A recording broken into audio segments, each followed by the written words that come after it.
Hello everyone. Class 10th Geography chapter number 1 Resources and Development has been going on, and this is the next video in this series.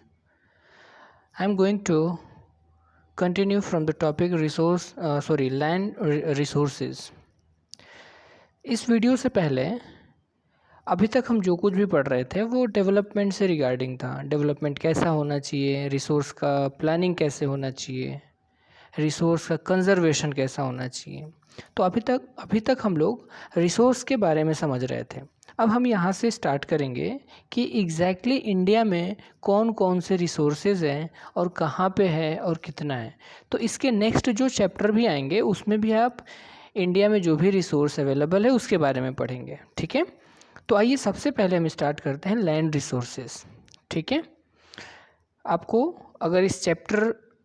अगर आपको इस chapter को study convenient के हिसाब से divide करना हुआ तो आप इस चैप्टर को 2 पार्ट में डिवाइड कर सकते हैं, इससे पहले जो हमने कर रखा है और अब जो हम स्टार्ट करने वाले हैं। ठीक है, तो land resources we live on, अब एक एक लाइन वाइज लाइन, जैसे कि आपको पता है कि मैं बहुत ही डिटेल में स्टार्ट किया हूँ चैप्टर।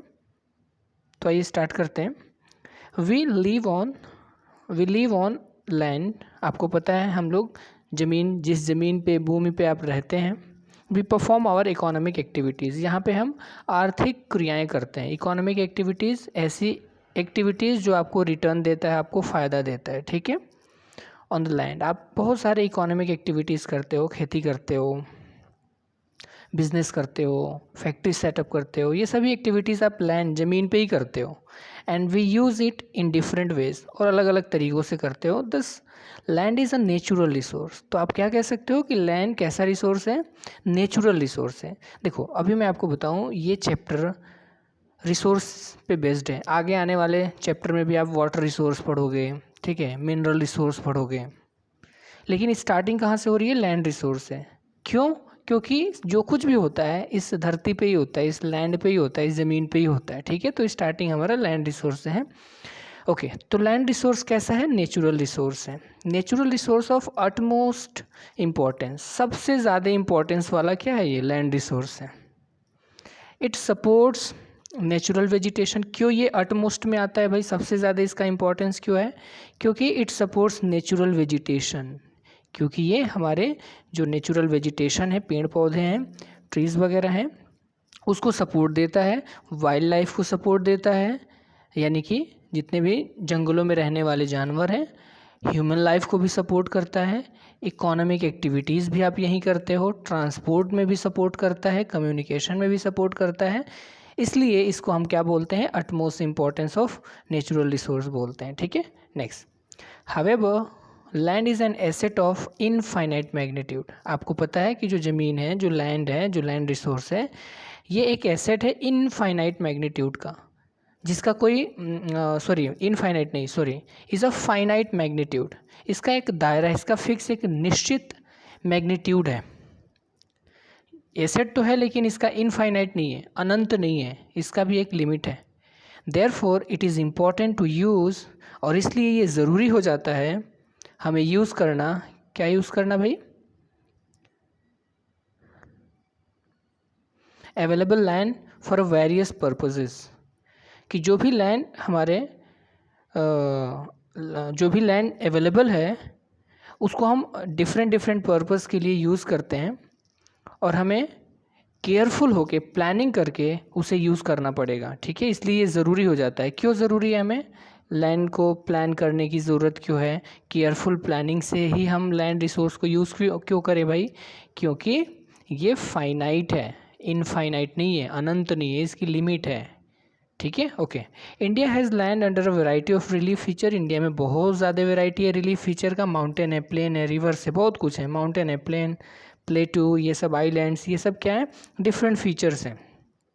और इन सब का जो 43% लैंड है, मतलब पूरे इंडिया का जो भी लैंड एरिया है, ठीक है, वो उसका 43% क्या है भाई? प्लेन रीजन है।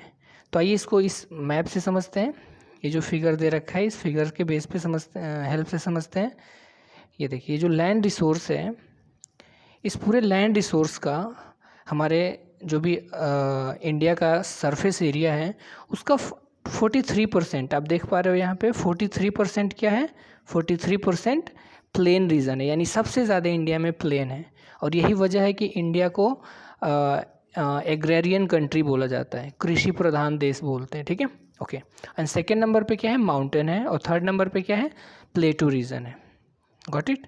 ओके, तो ये हो गया आपका पूरा का पूरा लैंड रिसोर्स कि इंडिया में जो रिलीफ फीचर है उसमें सबसे ज़्यादा प्लेन रीजन है, उसके बाद माउंटेन है, फिर प्लेटू है। रिवाइज कर लीजिएगा, ये इंपॉर्टेंट है। Okay, next.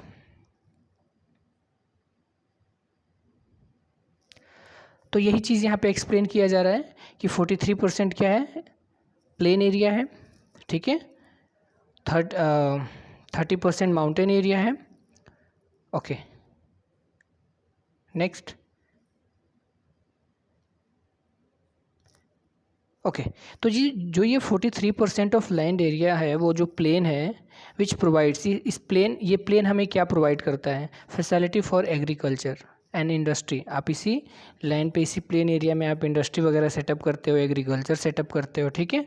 Mountains account for 30%, और ये जो 30% है ensure perennial flow of some rivers, और यही माउंटेन ऐसे माउंटेन से जो आपको रिवर के लिए पेरेनियल फ्लो प्रोवाइड करता है, यानी कि रिवर के ओरिजिन का ओरिजिन सोर्स है माउंटेन्स। ग्लेशियर, पेरेनियल का मतलब आप समझते ही होंगे, 9th में पढ़े होंगे। पेरेनियल मतलब कि flowing of stream throughout the year, river flowing throughout the year, जहाँ पे ऐसी नदी जो पूरे वर्ष भर बहती है उसी को बोलते हैं पेरिनियल, ठीक है। बाकी तो कुछ सीजनल होती हैं, हिमालयन रिवर्स पेरिनियल होती हैं। Okay, provide facility for the tourism, ये Himalaya mountain region hill station से आपको क्या देता है, टूरिज़्म देता है, एंड अदर इकोलॉजिकल एस्पेक्ट के लिए ये इंपॉर्टेंट है, ठीक है।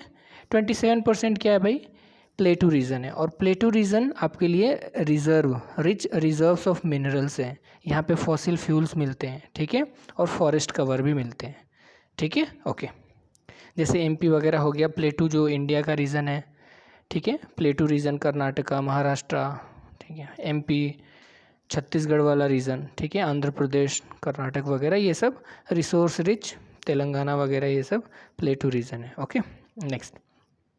अब हम बात करते हैं लैंड यूटिलाइजेशन का।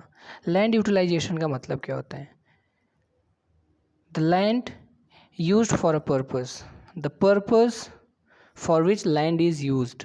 आप किसी भी लैंड का किस पर्पस से यूज़ कर रहे हो उसी को बोलते हैं लैंड यूटिलाइजेशन, या the way you use the land, the way lands are used. Okay, तो land resources are use for the following purposes. देखो, इसके मेन 6 टाइप होते हैं। वैसे तो लैंड का यूज़ आप स्मॉल स्केल पे बहुत ज़्यादा कामों में करते हो, बट ब्रॉडली मेजरली हम 6 मेन टाइप से यूज़ करते हैं ज़मीन का। एक ज़मीन को यूज़ होता है फॉरेस्ट में, ठीक है। सबसे पहले फॉरेस्ट में आप लैंड यूज़ करते हो, ठीक है, जहाँ पे ज़मीन एक ऐसा सरफेस एरिया लैंड जहाँ पे फॉरेस्ट होगा, ठीक है।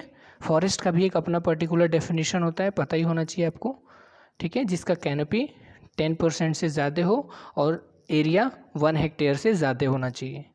अगर कंटिन्यूसली उसमें कैनोपी 10% से ज़्यादा है तो उसको फॉरेस्ट बोला जाता है। ओके, तो फॉरेस्ट, कुछ इंडिया में ऐसी ज़मीनें हैं जिस पे फॉरेस्ट है, ठीक है, तो ये हमने यूज़ कर लिया। ये एक लैंड यूटिलाइजेशन का पहला तरीका हो गया कि फॉरेस्ट। और आपको पता है प्रेजेंट टाइम में फॉरेस्ट कितना है, तो प्रेजेंट टाइम में जो फॉरेस्ट का परसेंटेज है पूरे सरफेस एरिया का, आप कह सकते हो 24.6, ये लेटेस्ट डेटा है, ठीक है भाई, 24.6%। ISFR 2021 का लेटेस्ट रिपोर्ट है, इसमें ये बताया गया है, या इससे ये पता चला है कि पूरे इंडिया में 24% अप्रॉक्सीमेटली फॉरेस्ट कवर है, ठीक है। ओके, कुछ अब दूसरे टाइप का लैंड यूज़ देखते हैं। Land not available for cultivation, कुछ ज़मीनें ऐसी पड़ी हुई हैं भाई जिसका यूज़ कल्टीवेशन में नहीं होता, यानी कि बिना खेती करने वाली ज़मीनें, ठीक है। ओके, तो इसमें कौन कौन सी ज़मीन आती हैं, कौन कौन सी लैंड आते हैं, तो एक तो बैरन और वेस्टलैंड हो गया।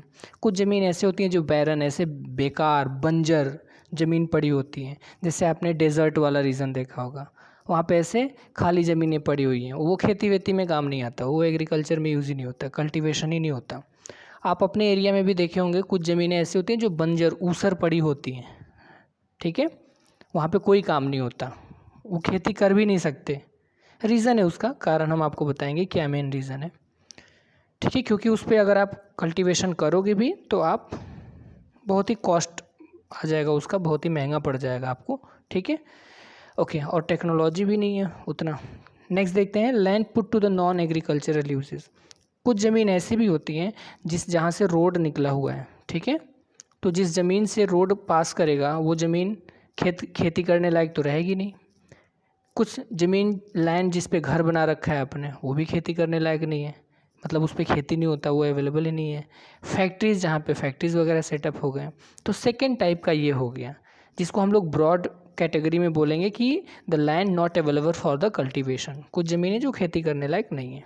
नेक्स्ट, अदर अनकल्टिवेटेड लैंड, कुछ और भी भूमि है, कुछ और भी ज़मीनें हैं जो अनकल्टिवेटेड है, ठीक है, इसमें आपने एक्सक्लूड करना है फैलो लैंड को। अभी मैं बताऊंगा कि फैलो लैंड क्या होता है। तो कुछ और भी अनकल्टिवेटेड लैंड होते हैं जिसको आप, जहाँ पे अनकल्टिवेटेड, जहाँ पे खेती हुआ ही नहीं है, ठीक है, जैसे permanent pasture and grazing land, आपको पता है घास का मैदान जिसको बोलते हैं पास्टर लैंड, ठीक है, permanent pastures, grass lands, grazing land, घास के मैदान, ये ऐसा एरिया होता है, मोस्टली ये फुट हिल्स वाले रीजन में होता है, माउंटेनस रीजन में, हिल वगैरह पे होते हैं, कि बहुत बड़े बड़े ग्रास लैंड होते हैं, घास के मैदान होते हैं, ठीक है, तो वहाँ पे आप खेती कर नहीं पा रहे हो। नेक्स्ट, इसलिए इसको इस कैटेगरी में रखा गया। Land under miscellaneous tree cover, कुछ ज़मीन ऐसे भी पड़ी होती हैं जहाँ पे मिसलेनियस ट्रीज़ होते हैं। मिसलेनियस ट्रीज़ का मतलब वो फॉरेस्ट नहीं होगा, वहाँ पे हो सकता है 1 हेक्टेयर से कम हो, वहाँ पे हो सकता है किसी कम्युनिटी ने या किसी इंडिविजुअल ने प्लांट किया हो, ठीक है, बगीचा कह सकते हो, गार्डन वगैरह कह सकते हो, ठीक है, ओके।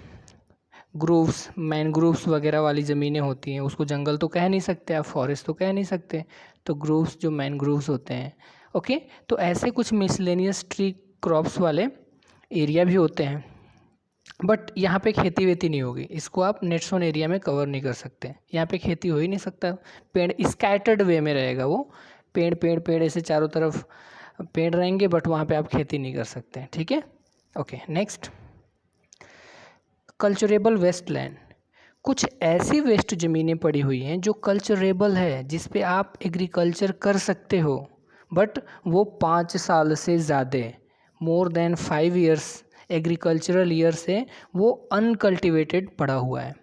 मैं यानी कि अगर कोई भी ज़मीन 5 ईयर से ज़्यादा, 5 साल से 5 एग्रीकल्चरल ईयर से ज़्यादा अनकल्टिवेटेड लेफ्ट है, छूटा हुआ है, तो आप उसको कल्चरेबल वेस्टलैंड बोल सकते हो। यानी आप चाहो तो उस पर खेती तो कर सकते हो, एग्रीकल्चर कर सकते हो, प्रैक्टिस कर सकते हो, बट वो कॉस्ट इफ़ेक्टिव नहीं होगा, पैसे ज़्यादा लगेंगे, इरिगेशन ज़्यादा करना पड़ेगा, तो फ़ायदा ज़्यादा नहीं होगा, इसीलिए इसको हम लोग बोलते हैं कल्चरेबल वेस्टलैंड, यानी कि 5 साल से ज़्यादा। और यहाँ पे एक टर्म से आप लोग समझ लेना, ये क्या है एग्रीकल्चरल ईयर, इसको ध्यान रखना, डिफरेंट टाइप के ईयर्स होते हैं, ठीक है, तो 1 जुलाई टू 30 जून, 1 जुलाई टू 30th ऑफ जून तक का जो टाइम पीरियड होता है उसको बोलते हैं एग्रीकल्चरल ईयर। तो एग्रीकल्चरल ईयर कब से स्टार्ट होता है? जुलाई टू जून, ठीक है, जुलाई से स्टार्ट होता है, ओके। आगे समझते हैं फैलो लैंड। फैलो लैंड का मतलब क्या होता है, पहले तो समझ लो फैलो लैंड होता क्या है। जो खाली ज़मीन पड़ी हुई है, ठीक है, लेफ्ट विदाउट कल्टीवेशन, कोई भी ज़मीन जिस पे खेती नहीं हुई है उसे फैलो लैंड बोल सकते हैं, खाली पड़ी हुई ज़मीन, ठीक है। अब ये कई तरह के होते हैं, एक होता है करेंट फैलो। करेंट फैलो का मतलब क्या होता है? करेंट का मतलब प्रेजेंट टाइम में, करेंट सिनेरियो में जो भी ज़मीन खाली पड़ी हुई है,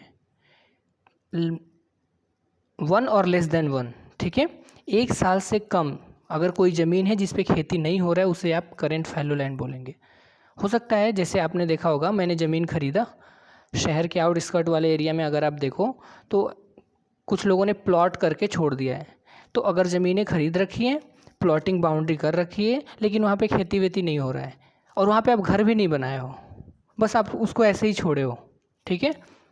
हो सकता है 1 साल बाद आप वहाँ पे घर बनाना स्टार्ट करो। तो अगर वो ज़मीन 1 साल तक छूटी हुई है, लेफ्ट अनकल्टिवेटेड है, तो उसको आप करेंट फैलो लैंड बोलोगे। कुछ लोग ऐसे भी होते हैं कि बड़ा सा प्लॉट को बाउंड्री करा के एग्रीकल्चरल उस पर खेती करते हैं भाई, ठीक है, तो उसको आप करेंट फैलो लैंड नहीं बोलोगे। करेंट फैलो लैंड का कंडीशन है लेफ्ट अनकल्टिवेटेड फॉर 1 और लेस देन 1 एग्रीकल्चरल ईयर, ठीक है। अगर जुलाई से जून तक के महीनों में 1 साल तक अगर आप खेती नहीं करते, उस पर कोई क्रॉप ग्रो या हार्वेस्ट नहीं कर रहे हो, तो उसे आप क्या बोलोगे, current fallow land. Okay, next. इसका एक दूसरा भी कैटेगरी होता है अदर देन करेंट फैलो, यानी कि 1 साल वाली ज़मीन हो गई जो अनकल्टिवेटेड है, लेकिन कुछ ज़मीनें ऐसी भी होती हैं जो 1 to 5 एग्रीकल्चरल ईयर तक खेती नहीं हो रही है, ठीक है। 1 से 5 साल तक कोई ज़मीन है खाली पड़ी हुई, उस पर खेती नहीं हो रहा है, बाउंड्री वगैरह है या ऐसे पड़ी हुई है, वो खेती करने लायक ज़मीन है, आप चाहो तो उस पर एग्रीकल्चरल कर सकते हो, प्रैक्टिस कर सकते हो। बट बाय द वे हो सकता है वहाँ पे कोई डिस्प्यूटेड एरिया हो, 2 भाइयों के बीच में लड़ाई चल रहा हो, स्टे वगैरह हो गया, उस पर खेती वेती हो नहीं रही हो, तो ऐसी ज़मीनें जो 1 से 5 साल तक क्या है, खाली पड़ी हुई हैं, छुट्टी पड़ी हुई हैं, तो उसको आप अदर देन करेंट फैलो बोलोगे। बट है फैलो लैंड ही। फैलो लैंड का सीधा सा कॉन्सेप्ट है left without cultivation, a land that is left without cultivation या अनकल्टिवेटेड लैंड। ओके, नेक्स्ट एक होता है नेट सोन एरिया। इंपॉर्टेंट है भाई, नेट सोन एरिया बहुत ही ज़्यादा है, कई बार ये एग्ज़ाम में पूछा हुआ है, ठीक है, और बड़े बड़े कंपटीशन वाले एग्ज़ाम में भी पूछे जाते हैं। Net sown area, net sown area क्या होता है, a land on which crops are sown and harvested, एक ऐसी ज़मीन जिस पे आप खेती करते हो, फसल उगाते हो और काटते हो। सोन का मतलब हो गया सो, SOW, सो का मतलब होता है बिजाई करना या बुआई करना, और हार्वेस्ट का मतलब होता है कटाई करना, यानी जिस ज़मीन पे आप खेती फसल उगाते हो और काटते हो उसको आप बोलोगे नेट सोन एरिया, ठीक है। ओके, यहीं पे एक और टर्म है gross cropped area. Gross cropped area समझ लो, काफ़ी इंपॉर्टेंट है। ग्रॉस का मतलब क्या हो गया, इंडिया में टोटल ग्रॉस क्रॉप्ड एरिया कितना है, यानी कितनी ज़मीनें हैं जिस पे खेती होती है। टोटल, ग्रॉस का मतलब होता है सम टोटल, ठीक है, ग्रैंड टोटल। तो देखो ये थोड़ा सा आपको डिफर मिलेगा। एक तो हो गया नेट सोन एरिया, एक ऐसी ज़मीन जिस पे कल्टीवेशन होता है पर्टिकुलर एरिया।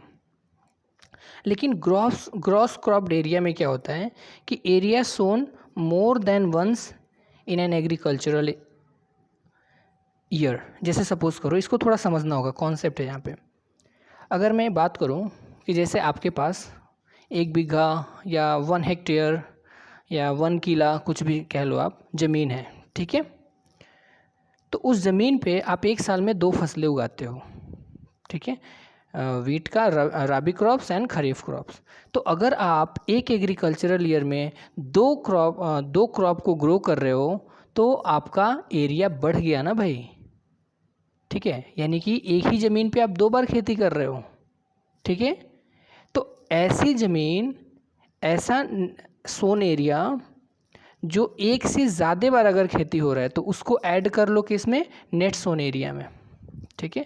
यानी पहले से एक नेट सोन एरिया होगा और उसमें कुछ ऐसी भी ज़मीनें होंगी जहाँ पे 1 साल में 2 फसलें उगाई जाती हैं, ठीक है, तो उस एरिया को भी आप ऐड कर लोगे, यानी कि आपका डबल हो जाएगा, ठीक है।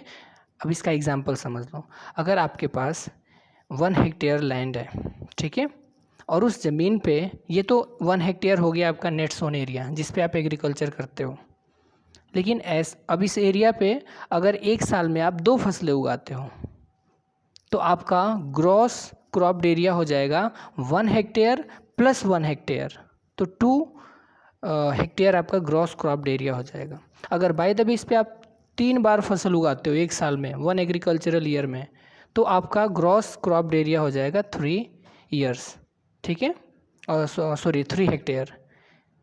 लेकिन नेट सोन एरिया तो 1 हेक्टेयर ही रहेगा, एक्चुअल में जो एरिया है वो तो 1 हेक्टेयर ही होगा, लेकिन आप जितनी बार, 1 से ज़्यादा जितनी बार फसल उगाओगे उसको आप बोलोगे ग्रॉस क्रॉप्ड एरिया। एक और छोटा सा कॉन्सेप्ट समझ लो, जैसे सपोज़ करो 1 हेक्टेयर आपके पास पीस ऑफ लैंड है, 1 हेक्टेयर पीस ऑफ लैंड में आपका वो नेट सोन एरिया हो गया, और उसका आप 50% एरिया ऐसा ग्रो कर रहे हो जिसमें कॉटन कल्टीवेशन कर रहे हो, तो वो 1 साल से ज़्यादा लग जाता है। गन्ना, शुगर कैन वगैरह ग्रो कर रहे हो तो वहाँ पे शुगर कैन वगैरह पूरे साल 1 साल में एक ही फसल उगा पाओगे आप, ठीक है।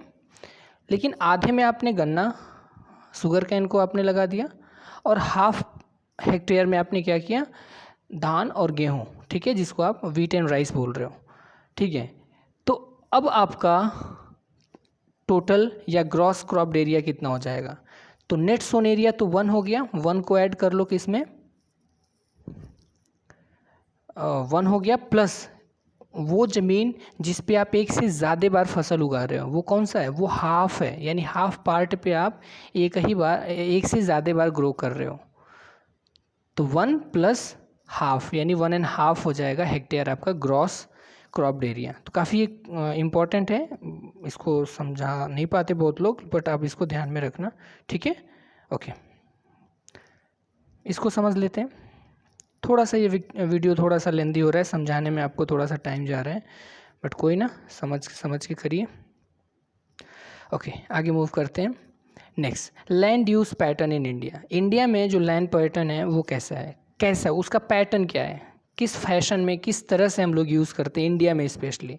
तो लैंड यूज़ जो इंडिया का होता है या कहीं का भी होता है वो डिटरमाइन होता है 2 फैक्टर पे, या तो फिजिकल फैक्टर, जैसे वहाँ की टोपोग्राफी कैसी है, क्लाइमेट कैसा है, सॉइल कैसा है, तो इन सब के क्वालिटी पे ही आप लैंड का यूज़ करते हो। अगर सॉइल फर्टाइल होगा तो आप एग्रीकल्चर करोगे, ठीक है।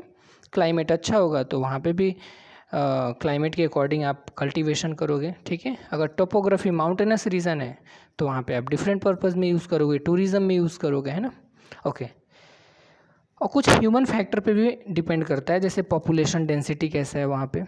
अगर पॉपुलेशन डेंसिटी बहुत ज़्यादा है तो आप वहाँ पे खेती क्यों करोगे, जैसे शहर में होता है, ठीक है। वहाँ पे आप फ्लैट बनवाओ, ऐसे किराए पे दे दो, है ना। टेक्नोलॉजिकल कैपेबिलिटी कैसी है उस जगह पे, और कल्चरल एंड ट्रेडिशनल वैल्यू क्या है वहाँ का, ठीक है। इन सब पे डिपेंड करता है लैंड का यूज़, कि आप किसी भी ज़मीन का यूज़ कैसे करोगे, तो ये डिपेंड करता है इन फैक्टर्स पे। अब यहाँ पे देख लेते हैं हम लोग, कुछ कंपैरेटिव स्टडी करी गई है इस टेबल में, ठीक है। ये देखिए, ये है आपका 1960 का डेटा, और ये जो डेटा है 2014 का डेटा दे रखा है, ठीक है, 2014 एंड 15 का। अब दोनों में थोड़ा सा कंपैरेटिव स्टडी करिए। देखिए यहाँ पे नंबरिंग कहाँ से स्टार्ट कहाँ से करना है, समझो पहले। ये जो दे रखा है पहले नंबर पे फॉरेस्ट, तो फॉरेस्ट से स्टार्ट करना है। 1960 के टाइम पे, 50-60 के टाइम पे 18% फॉरेस्ट था, और प्रेजेंट टाइम में क्या है 23.3। ये 2019 का डेटा है, जो मैं बता रहा हूँ 2021 का डेटा है, वो कितना है 24.6%, 24.6%। Got it. Okay, next second point, barren land, जो खाली ऐसे बेकार ज़मीनें पड़ी है जिस पे खेती वेती नहीं कर सकते, वो कितना है, वो है 50। पहले ज़्यादा था, अब कम हो गया है, ठीक है।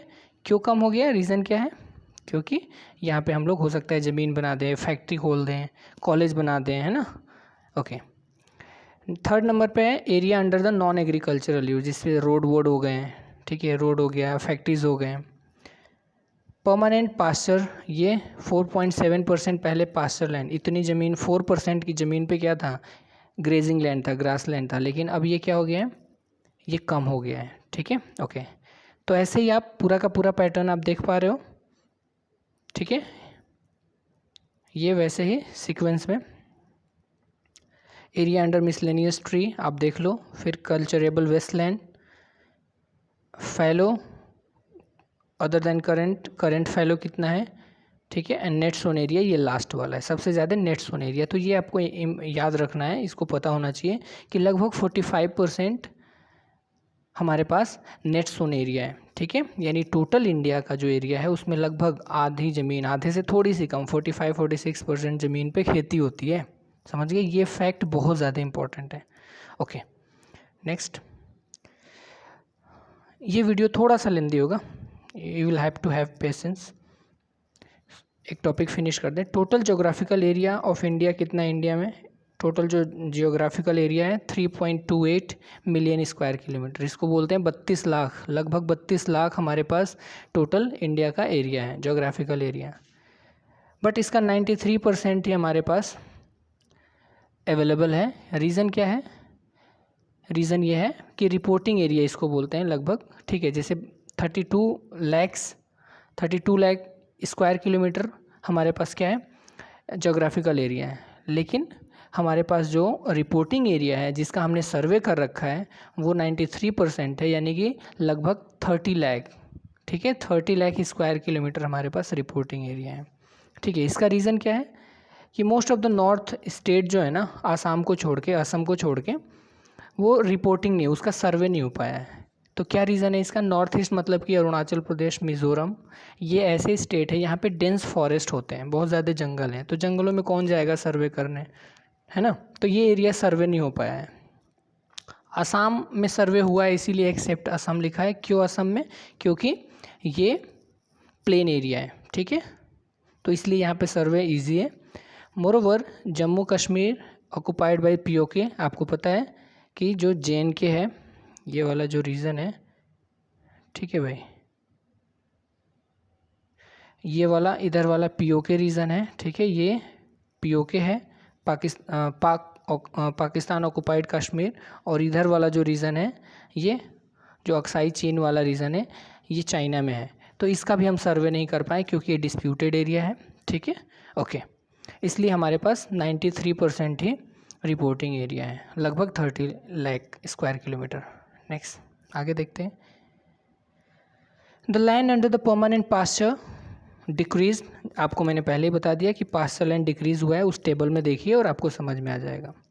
फिर भी how are we able to feed our huge cattle population, फिर हम कैसे अपने कैटल पॉपुलेशन को खिला पा रहे हैं भाई, ठीक है, ये क्वेश्चन पूछ रहे हैं आपसे, और इसके कॉन्सिक्वेंसेस क्या है। तो ग्रास लैंड डिक्रीज हो रहा है, इसके कॉन्सिक्वेंसेस हमने क्लास 9th में पढ़ा था हिस्ट्री के चैप्टर में, ठीक है, okay. Most of the other than current fallow lands are the poor quality, जैसे मैंने आपको बताया था, ऐसी ज़मीन जो 1 to 5 ईयर तक अनकल्टिवेटेड लेफ्ट पड़ी हुई है। तो इसका वजह क्या है? पुअर क्वालिटी ऑफ सॉइल, उसकी क्वालिटी अच्छी नहीं है। कॉस्ट ऑफ कल्टीवेशन बहुत ही हाई है, उसको कल्टीवेट करने में बहुत ज़्यादा क्या लग जाएगा, पैसे लग जाएंगे, इस वजह से वो ज़मीनें छूटी पड़ी हुई हैं, ठीक है, ओके। नेक्स्ट,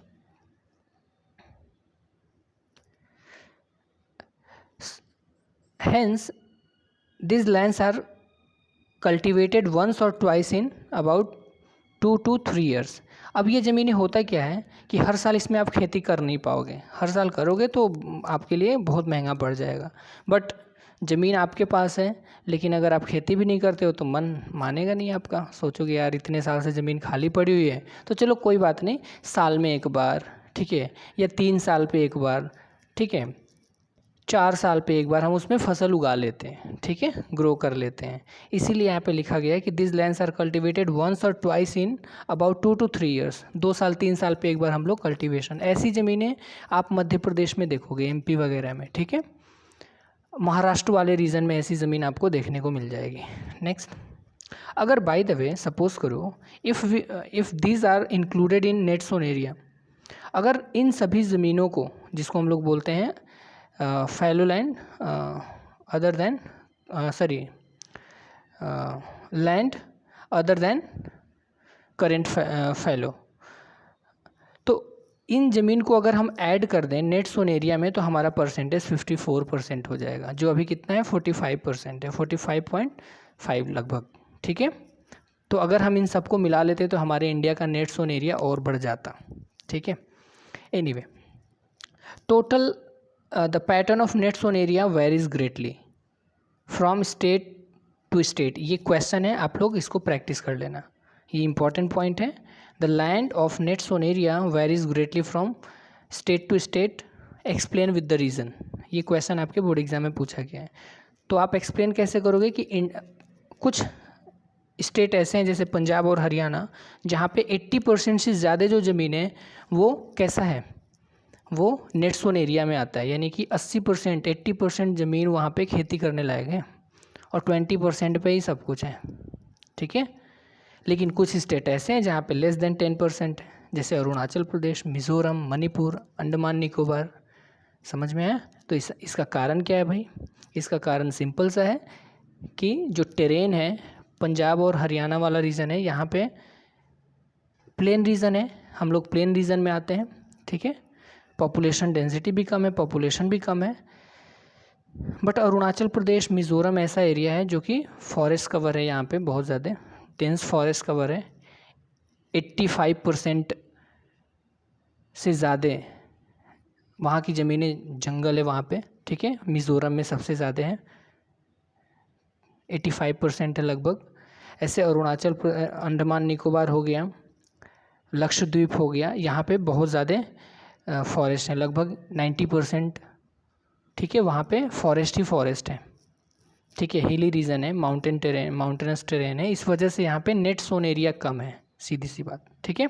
तो यही क्वेश्चन के फॉर्म में पूछा गया है कि find out reason for the low proportion of net sown area in this area, in this state या इन दिस स्टेट। क्यों है इसके पीछे? तो आप रीज़न दे दोगे कि रॉकी एरियाज़ हैं, फॉरेस्ट, डेंस फॉरेस्ट एरिया है, ठीक है। Okay, next. Forest area in the country is far lower than the desired 33% of geographical area. अब यहाँ पे समझो, ये 33% बहुत ही इंपॉर्टेंट है। देखो भाई, हमारे इंडिया में टोटल फॉरेस्ट कवर कितना है? 24.6% पे, और अगर एनसीईआरटी की माने तो आप 23 जो दे रखा है वो कर सकते हो, 23.3%, ठीक है।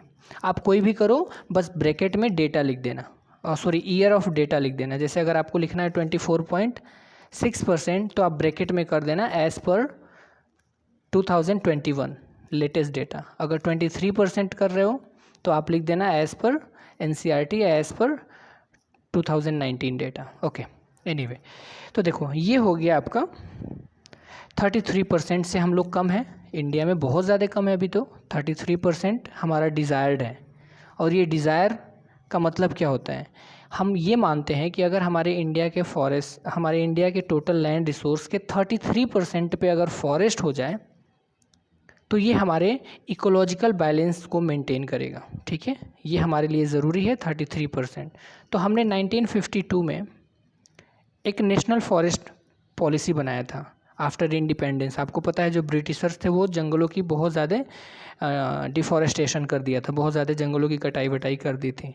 तभी तो रीज़न था 1960 वगैरह में, डेटा में टेबल में शो कर रहा है कि सिर्फ 18% पे ही फॉरेस्ट था। लेकिन हमने 1952 में एक टारगेट, एक पॉलिसी बनाया फॉरेस्ट से रिगार्डिंग, जिसको नेशनल फॉरेस्ट पॉलिसी बोलते हैं, और इसमें हमने एक डिज़ायर्ड फॉरेस्ट कवर को टारगेट सेट किया, 33% ऑफ टोटल जोग्राफिकल एरिया, ठीक है। और देखो हमने काफ़ी अच्छा अचीव भी कर लिया, 18 से स्टार्ट किया, 24 पे आ गए हैं। और अगर हम लोग ऐसे ही प्रयास करते रहें तो 33 डिज़ायर्ड भी अचीव कर लेंगे। तो एग्ज़ाम में क्वेश्चन क्या पूछा गया? कई बार कॉम्पिटिटिव एग्ज़ाम में, सिविल सर्विसेज वगैरह जो एग्ज़ाम होते हैं वहाँ पे पूछा गया है कि नेशनल फॉरेस्ट पॉलिसी 1952 के अकॉर्डिंग हमारा जो डिज़ायर्ड फॉरेस्ट कवर है या इकोलॉजिकल बैलेंस के लिए कितने % लैंड पे फॉरेस्ट होना ज़रूरी है? तो 33%। प्लीज़ इसको अच्छे से लर्न कर लेना, इंपॉर्टेंट पॉइंट है। It was consider for the essential, ये क्यों ज़रूरी है 33%? For the maintenance of ecological balance. Okay, next, the livelihood of million of peoples who live on.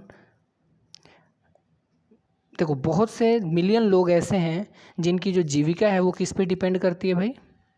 इनका जो लाइवलीहुड है वो डिपेंड करता है फॉरेस्ट पे, ठीक है, डिपेंड्स अपॉन इट। तो जो भी जंगल फॉरेस्ट के आसपास लोग रह रहे हैं उनका जो लाइवलीहुड है, जीविका है, रोजी रोटी का जो साधन है वो फॉरेस्ट ही है, ठीक है। Okay, apart from a part of the land is termed wasteland. आपने एक वर्ड सुना होगा वेस्टलैंड। ये होता क्या है एक्चुअली? कुछ ज़मीनें, हमारे लैंड का कुछ पार्ट ऐसा भी है जो वेस्ट ज़मीन है, और इसको हमने नॉन एग्रीकल्चरल यूज़ के लिए रखा है। तो ये वेस्ट लैंड क्या क्या होता है? रॉकी होता है, माउंटेनस रीजन हो गए, एरिड रीजन जहाँ पे खेती वेती नहीं होती, एकदम शुष्क है, ड्राई एरिया पड़ा हुआ है, ठीक है, डेजर्ट एरिया हो गया, ये सब वेस्ट लैंड में आता है। और ये नॉन एग्रीकल्चरल यूजेस। ओके ठीक है, यहाँ तक समझ आ गया। वेस्टलैंड क्या होता है? Rocky, arid and desert areas. अब दूसरे टाइप का देखो, land put to other non agricultural use. कुछ ऐसी भी ज़मीनें हैं जो अदर टाइप के, अलग टाइप के नॉन एग्रीकल्चरल में यूज़ होते हैं, जैसे सेटलमेंट। सेटलमेंट का मतलब जहाँ पे घर बने हुए, बिल्डिंग्स बनी हुई हैं, रोड में, रेलवेज़ में, इंडस्ट्री में। तो ऐसी भी ज़मीनें हैं जहाँ पे एग्रीकल्चर नहीं होता। ठीक है, आगे देखते हैं। Continuous use of land over a long period of time. जो हम लगातार कंटिन्यूअस इन ज़मीनों पे, जो हम बहुत लंबे समय से इन ज़मीन का, इन लैंड का यूज़ कर रहे हैं, वो भी कैसे? विदाउट टेकिंग अप्रोप्रिएट मेज़र, बिना किसी मापदंड के, बिना किसी प्लान का। कैसा प्लान भाई? To conserve and manage it. यानी कि हम लोग लगातार लंबे समय से बिना कोई प्लान बनाए इन ज़मीन को यूज़ कर रहे हैं। ठीक है, और इससे हुआ क्या है? इट हैज़ रिजल्टेड, इसका परिणाम क्या है, इसका रिजल्ट क्या है? Resulted in land degradation. इससे हमारी जो लैंड की क्वालिटी है वो डिग्रेड हो रही है, उसकी क्वालिटी ख़राब हो रहा है, उसमें डिक्लाइन आ रहा है। ठीक है, ऑन द सोसाइटी। और इससे लैंड डिग्रेडेशन से होगा क्या? दिस इन टर्न, बदले में क्या मिलेगा? Has a serious रिपरक्यूशन। रिपरक्यूशन का मतलब होता है इफ़ेक्ट। ठीक है, इसका इम्पैक्ट क्या है सोसाइटी पे और एनवायरनमेंट पे? तो बहुत ही सीरियस इम्पैक्ट है इसका। और ये लैंड डिग्रेडेशन के बारे में हम लोग अगले टॉपिक में पढ़ेंगे। तो आई होप आपको समझ में आ गया होगा। एक बार रिवाइज कर लीजिए। Thank you.